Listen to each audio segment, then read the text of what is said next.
જય શ્રી કૃષ્ણ મિત્રો, આપ સર્વેનો ધાર્મિક વર્લ્ડમાં ફરીથી હાર્દિક સ્વાગત છે। હિન્દુ પંચાંગ મુજબ ચૈત્ર મહિનાની શુક્લ પક્ષની એકાદશીને કામદા એકાદશીના નામથી ઓળખવામાં આવે છે। દોસ્તો, એકાદશીની તિથિ ભગવાન શ્રી હરિ વિષ્ણુની પ્રિય તિથિ છે અને એકાદશીનું વ્રત સર્વે વ્રતોમાં સર્વશ્રેષ્ઠ માનવામાં આવ્યો છે। આ તિથિ પૂર્ણ રૂપથી જગતના પાલનહાર ભગવાન શ્રી હરિ વિષ્ણુને સમર્પિત માનવામાં આવે છે। માન્યતા છે કે એકાદશીના જે પણ હરિભક્ત પૂર્ણ શ્રદ્ધા અને ભક્તિ ભાવથી વ્રત કરે છે તેને ભગવાન શ્રી હરિ વિષ્ણુના આશીર્વાદ પ્રાપ્ત થાય છે। દોસ્તો, આપણે બધા જાણીએ છીએ કે ભક્તિપૂર્વક એકાદશીનું વ્રત કરવાથી સમસ્ત પાપોમાંથી મુક્તિ મળી જાય છે। ભગવાન વિષ્ણુ સર્વે કષ્ટોને દૂર કરે છે। મિત્રો, એકાદશીના દિવસે વ્રતની કથા સાંભળવાનો મહિમા અનેરો માનવામાં આવેલ છે। આજે આપણે સાંભળીશું ચૈત્ર સુદ 11 એટલે કે કામદા એકાદશીની વ્રત કથા। માટે આપ સર્વે અંત સુધી આ વિડીયોને જરૂરથી નિહાળજો અને વિડીયો પસંદ આવે તો લાઈક જરૂરથી કરજો તથા કોમેન્ટમાં જય શ્રી કૃષ્ણ અવશ્ય લખજો। દોસ્તો, ચૈત્ર માસની શુક્લ પક્ષની એકાદશી જે કામદા એકાદશીના નામે ઓળખાય છે તેની કથા આ મુજબ છે। ધર્મરાજા યુધિષ્ઠિર બોલ્યા, હે ભગવાન, તમને કોટી કોટી પ્રણામ। હું તમને પ્રાર્થના કરું છું કે તમે કૃપા કરી ચૈત્ર માસની શુક્લ પક્ષની એકાદશીનું વર્ણન કરો। ત્યારે ભગવાન શ્રી કૃષ્ણ બોલ્યા, હે રાજન, તમે એક પ્રાચીન વાત સાંભળો જે વશિષ્ઠજીએ રાજા દિલીપને કહી હતી। રાજા દિલીપે પૂછ્યું, હે ગુરુદેવ, ચૈત્ર માસના શુક્લ પક્ષની એકાદશીનું નામ શું છે? તેમાં કયા દેવની પૂજા થાય છે? તે બધું તમે વિસ્તારપૂર્વક કહો। મહર્ષિ વશિષ્ઠજી બોલ્યા, હે રાજન, ચૈત્ર માસના શુક્લ પક્ષની એકાદશીનું નામ કામદા એકાદશી છે। તે બધા પાપોને નષ્ટ કરે છે। તેના પુણ્યના પ્રભાવથી સમસ્ત પાપ નષ્ટ થઈ પુત્રની પ્રાપ્તિ થાય છે। આ વ્રતથી કુયોની છૂટી જાય છે અને અંતમાં સ્વર્ગની પ્રાપ્તિ થાય છે। હવે હું આનું મહાત્મ્ય કહું છું, તે તમે ધ્યાનપૂર્વક સાંભળો। પ્રાચીન કાળમાં ભોગીપુર નામનું એક નગર હતું। ત્યાં અનેક ઐશ્વર્યથી યુક્ત પુંડરીક નામનો રાજા રાજ્ય કરતો હતો। ત્યાં અનેક અપ્સરાઓ, ગંધર્વ, કિન્નર આદિ વાસ કરતા હતા। એ જગ્યા પર લલિતા અને લલિત નામના સ્ત્રી પુરુષ અત્યંત વૈભવશાળી ઘરમાં નિવાસ કરતા વિહાર કરતા હતા। તે બંને એકબીજાને ખૂબ પ્રેમ કરતા હતા અને અલગ થતાં વ્યાકુળ થઈ જતા। એક સમયે રાજા પુંડરીક ગંધર્વ સહિત સભામાં શોભાયમાન હતા। ત્યાં લલિત ગંધર્વ પણ એમની સાથે ગીત ગાતો હતો। તેની પ્રિયતમા એ જગ્યાએ ન હતી, તેથી તે તેની યાદમાં અશુદ્ધ ગીત ગાવા લાગ્યો। નાગરાજ કર્કોટકે રાજા પુંડરીકને આની ફરિયાદ કરી।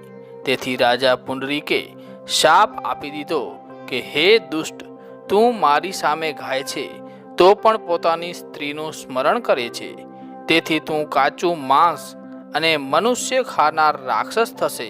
તું મહાપાપી છે। હવે તું તારા કર્મનું ફળ ભોગવ।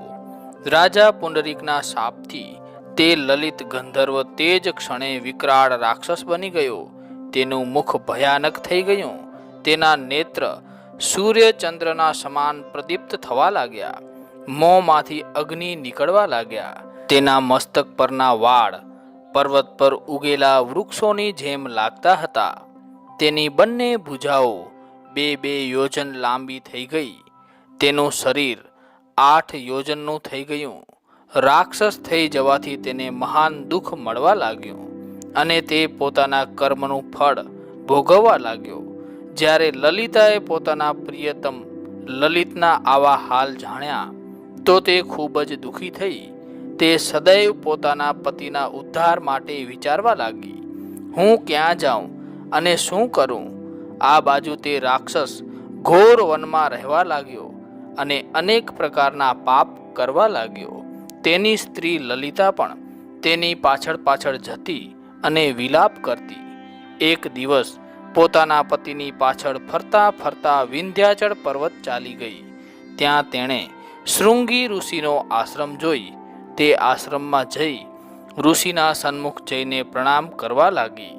એ સમયે તેને આશ્રમમાં જોઈ શૃંગી ઋષિ બોલ્યા, હે સુભગે, તું કોણ છે અને અહીં શા માટે આવી છે? ત્યારે લલિતા બોલી, હે મુનિ, હું વીરધન્યા નામક ગંધર્વની લલિતા છું. મારા પતિ રાજા પુંડરીકના શાપથી એક ભયાનક રાક્ષસ થઈ ગયા છે. તેનાથી મને ખૂબ દુઃખ થાય છે. તમે તેને રાક્ષસ યોનિમાંથી છૂટવાનો કોઈ ઉપાય બતાવો. ત્યારે શૃંગી ઋષિ બોલ્યા, હે ગંધર્વ કન્યા લલિતા, તું ચૈત્ર માસ શુક્લ પક્ષની એકાદશી, જેનું નામ કામદા એકાદશી છે, તેનું વ્રત કરવાથી મનુષ્યના સમસ્ત કાર્ય શીઘ્ર જ સિદ્ધ થઈ જાય છે. જો તું આ વ્રતનું પુણ્ય પોતાના પતિને આપશે તો તે શીઘ્ર જ રાક્ષસ યોનિથી છૂટી જશે અને રાજાનો શાપ શાંત થઈ જશે.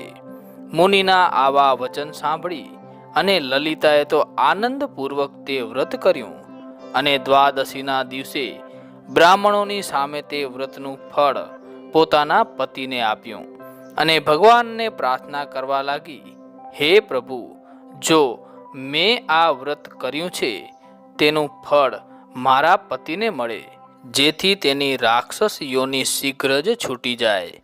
એકાદશીનું ફળ દેતા તેનો પતિ રાક્ષસ યોનિમાંથી છૂટીને પોતાના મૂળ સ્વરૂપમાં આવી ગયો.